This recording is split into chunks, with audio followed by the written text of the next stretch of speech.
Bonjour tout le monde, bienvenue dans cette nouvelle vidéo. C'est la première vidéo dans mon studio nouveau, voilà. Aujourd'hui, je vais vous raconter 3 histoires d'horreur, ok. C'est pas vraiment le temps, mais bon, pareil, je vais en raconter. Donc, c'est parti. Ouais, hein. Première histoire, moi j'ai besoin d'un téléphone parce que je sais pas l'histoire par cœur. La gardienne en danger. Oh, ça, j'ai déjà entendu. Je crois c'est la même. Je sais pas. Alors, c'est parti. Attendez. On va juste allumer une lumière. Voilà. C'est parti. La gardienne en danger. Pour l'aider à payer ses études universitaires, une jeune fille se retrouva quelquefois dans le rôle de gardienne. Il vit confier la garde. Ok? Pour l'instant, rien de grave. De la maison d'un voisin, un médecin respectable, digne de confiance, qui bien sûr la rémunérait convenable pour service rendu ce soir-là. Le médecin avait demandé à ce que la gardienne se présente. Ils vont garder la petite fille ou la petite enfant de la médecin et le voisin se présente à la maison pour 19h, donc 7h du soir. Peu de temps après son arrivée dans la maison de son voisin, la jeune étudiante reçut un appel téléphonique. Un homme à la voix rauque lui dit qu'elle s'il ne quittait pas la maison immédiatement, elle mettrait fin à sa vie. Terrifiée. Wow. S'il ne quittait pas la maison, il mettra fin à sa vie. Mais c'est qui ce gars? C'est au raté là, c'est au raclé. Oh, c'est pas vrai les gars. Je sais pas si c'est vrai ou pas moi. Donc on continue. Il mettrait fin à sa vie. Terrifiée, l'étudiante raccrocha le téléphone puis fixa l'afficheur. Après appréhension, évidemment, numéro masqué. Les gars, c'était ça, c'était un numéro masqué. Ok, je vous explique. Il y a un gars qui t'appelle, qui dit si tu quittes pas, il va te mettre fin à ta vie. Et c'est sûr que c'est un numéro masqué. Ça va pas qu'il crie oncle. Tu vois? Après ça, 30 minutes plus tard, le téléphone sonna à nouveau. Oh non. Tu ne sors pas bientôt de la maison, je te tuerai. Déclare le même homme au bout du fil. Frère, le numéro masqué, on s'en bat les couilles. Tu raccroches et tu... Pourquoi il tout à... Bling, bling, là tu sais c'est un numéro masqué. Tu fais... Je réponds pas. Eh oh. Frère. Tiens, ça l'a bagué. Prise de terreur là. C'est sûr.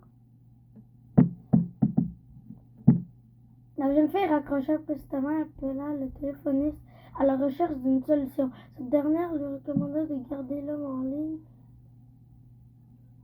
pendant environ 1 minute afin d'être capable de tracer d'où provient l'appel. Ok. Ça, c'est la police assurée. Si cela se reproduirait plus tard, le téléphone sonne à nouveau. Oui, t'as des enfants gardés, mais sur de la maison. Le téléphone plus tard sonna à nouveau. Le même homme se tenait au bout du fil. Malgré sa terreur, la gardienne réussit à le garder en ligne pendant tout près d'1 minute. Il lui demandait de quitter la maison sur le champ, sinon il la tuerait. De l'urgence, la téléphoniste rappela sans délai pour ordonner à l'étudiante de sortir de la maison le plus rapidement possible. Ça sonne pas bien, les gars. Et pourquoi l'appel provenait de la deuxième ligne de la maison? Il était situé au deuxième étage. L'assassin se trouvait donc dans la maison. Chiche. Ah, c'est un pas chichon. Ah ouais, hein. C'est pas une très histoire d'horreur que j'aime. Pas. J'aime ça. La deuxième, c'est la vieille homme et la tarte aux pommes. Frère, ça va être juste un gars qui mange des parties d'un corps d'une femme. Et qui la met dans une tarte et il y avait des personnes à manger.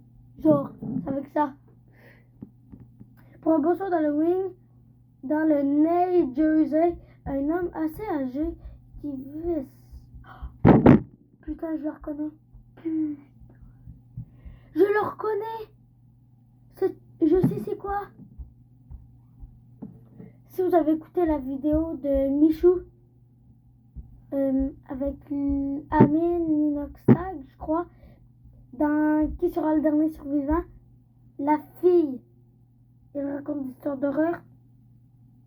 Et je crois, je le reconnais. Je crois. Oui, je crois que je le reconnais. Mais je ne l'ai pas dans ma tête. Un homme assez âgé qui vivait seul avec sa femme.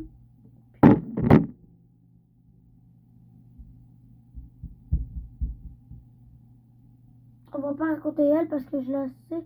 Mais j'en ai deux autres en tête. Donc, je vais vous la raconter tout de suite. Un homme qui s'appelait Isha Shagawa en 1800, je sais pas trop quoi, ou en 1900. Lui, il a invité une étudiante dans son appartement pour faire des travaux d'école. Elle est venue, donc, après ça, elle prend un fusil. Le gars, il prend un fusil, il fait... Il la tue avec un fusil. Et après ça, il commence à découper son corps en petits morceaux. Il mange... En fait, c'était qu'une balle, fait qu'il mange... Puis là, il y en a trop, donc il décide de les mettre dans 2 valises et partir dans un autre pays. Rendu dans l'autre pays, il trouve des caddies, mais pourquoi il y a d'habitude ça fouille les valises? Non. Oh, c'est vrai, c'est dans le Vuitton. Putain, je suis con. Et là, Ravi, rendu au l'autre pays, il trouve un caddie, il décide de mettre ses valises à l'intérieur. Il veut aller les porter dans un lac. Et là, dans une grosse côte, là, il perd le contrôle de son caddie, il pouffe à terre, il tombe à terre et bah voilà, il y a 2 inconnus devant eux et les valises s'éclatent au sol. Tout le sang commence à couler. Les 2 inconnus commencent à fixer la scène avec le sang qui coule partout par terre là. Ça doit être pas chic, hein? Et après ça, il appelle la police, hein, dring, c'est sûr. Et après ça, le cannibale, il s'enfuit comme ça en courant. Et quand ils l'ont retrouvé, il a été emprisonné pour 461 ans de prison. Donc, ouais, condamné à mort. Donc, c'est impossible qu'il s'échappe à part s'il bat encore du monde. Et à 74 ans, il est mort dans sa cellule. Donc, ouais. Deuxième histoire de fête. Oh, la troisième.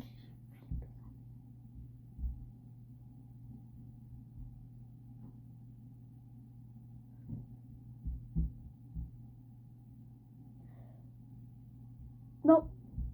Ok, je vais décider de la raconter. Je vais flipper, je vais faire des cauchemars cette nuit. Alors, c'est une jeune femme qui a déménagé à New York, je crois. Et moi, je ne me souviens pas des histoires totalement. Donc, je crois à New York, oui. Parce que c'est pour le boulot de son père. Donc, elle a déménagé dans une maison pour le travail à son père. Donc, de là-bas, tout va bien. La maison est belle. Elle est quand même grosse. Mais rendu à la première nuit, il entend des cris au sous-sol. Genre des cris, genre mal. Quelqu'un qui a mal. Tellement qu'elle a peur, elle va voir ses parents. Pendant 5 nuits, elle entend juste ça, juste ça. Elle est terrorisée. Rendue à la 6e nuit, ses parents partent en voyage pour à peu près 3-4 jours. Parce qu'elle va rester toute seule, c'est rendue une adolescente. Donc elle va rester tout seule chez elle. Et ça la rassure pas avec les cris qu'elle entend. Donc, en plus, la cave, elle est barrée. Non. Puis là, une nuit, elle entend les cris. Elle décide de rester dans son lit. Le lendemain, elle va à l'école. Elle raconte ça, personne ne la croit. Le soir, elle entend des cris, mais là, Aïva, là, elle va voir dans le sous-sol. Elle descend les marches, fait noir, noir, noir, noir. Et les cris sont de plus en plus forts, donc elle se rapproche de quelqu'un qui crie ou quelque chose. Et là, elle accroche un truc, et genre comme ça, parce qu'elle a peur de tuer quelque chose, elle accroche un fil et elle tire. Ça ouvre la lumière. Il y a une fille en bas, genre une vieille. Elle est couchée sur le sol, ses vêtements sont déchirés. Elle crie et elle a tellement peur qu'elle court en haut. Elle retourne dans sa chambre, elle s'enferme et les cris arrêtent. Il recommence, arrête, il recommence. Et là, elle fait des recherches sur cette maison. Et voilà 5 ans. Pourquoi les parents n'ont pas regardé avant d'acheter cette maison? Il y a 5 ans, il y a une fille qui habitait là avec son mari. Elle est tombée dans le marche, elle est morte. Ils l'ont jamais retrouvée. Elle est peut-être cachée, mais c'était vraiment elle. Elle avait moitié dedans. Je ne vais pas montrer l'image de cette photo parce que ma vidéo va être bannie. Donc, c'est ça. Et là, ils ont déménagé vite. Et ils étaient allés à un autre endroit. Donc, c'était ça la 3e histoire. J'espère que vous avez aimé cette vidéo. N'oubliez pas de la liker, de vous abonner à la cloche pour ne rater aucune de mes vidéos. Et c'est ça, donc moi je vous dis à la prochaine. Peace out tout le monde!